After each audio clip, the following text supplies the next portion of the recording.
प्रभु कैसा धन स्वीकारते हैं। एक नगर में एक सेठ रहता था जिसके पास एक व्यक्ति काम करता था जो भगवान का बहुत बड़ा भक्त था।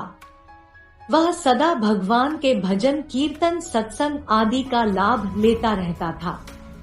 सेठ उस व्यक्ति पर बहुत विश्वास करता था। जो भी जरूरी काम हो वह सेठ हमेशा उसी व्यक्ति से कहता था। एक दिन उस व्यक्ति ने सेठ से सोमनाथ यात्रा करने के लिए कुछ दिन की छुट्टी मांगी।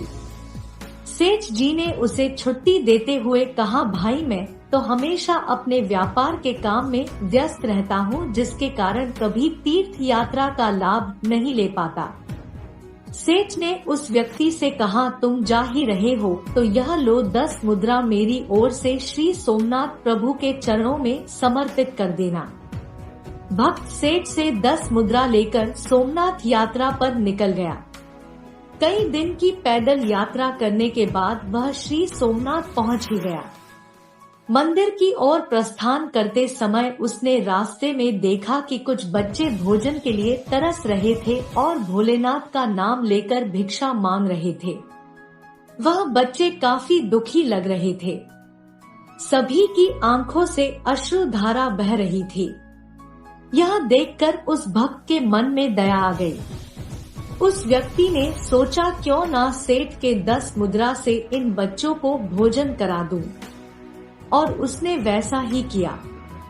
उन सभी बच्चों को उन 10 मुद्रा में से भोजन की व्यवस्था कर दी। सभी बच्चे को भोजन कराने में उसे कुल 8 मुद्राएं खर्च करने पड़े। उसके पास केवल अब 2 मुद्राएं बच गए थी। उसने सोचा, चलो अच्छा हुआ 2 मुद्रा सोमनाथ के चरणों में सेठ जी के नाम से चढ़ा दूंगा। जब सेठ जी पूछेंगे तो मैं कहूँगा वह मुद्राएं चढ़ा दी। उस व्यक्ति ने सोचा कि यह झूठ भी नहीं होगा और काम भी हो जाएगा। उस भक्त ने सोमनाथ जी के दर्शन के लिए मंदिर में प्रवेश किया।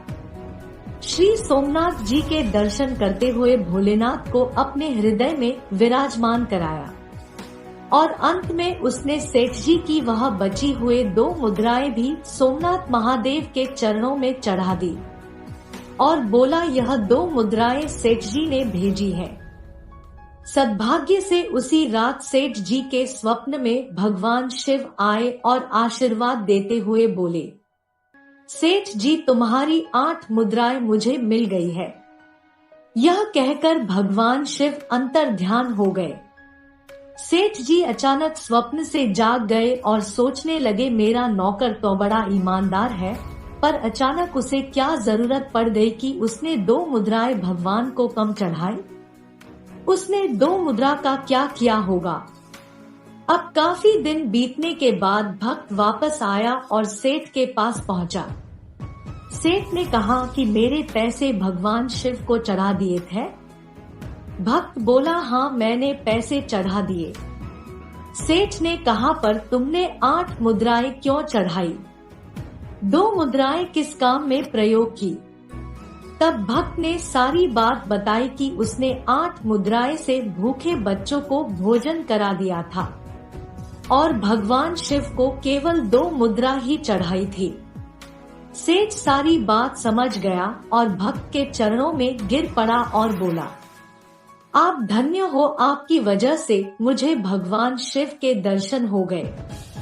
सत्य तो यह है कि भगवान को आपके धन की कोई आवश्यकता नहीं है।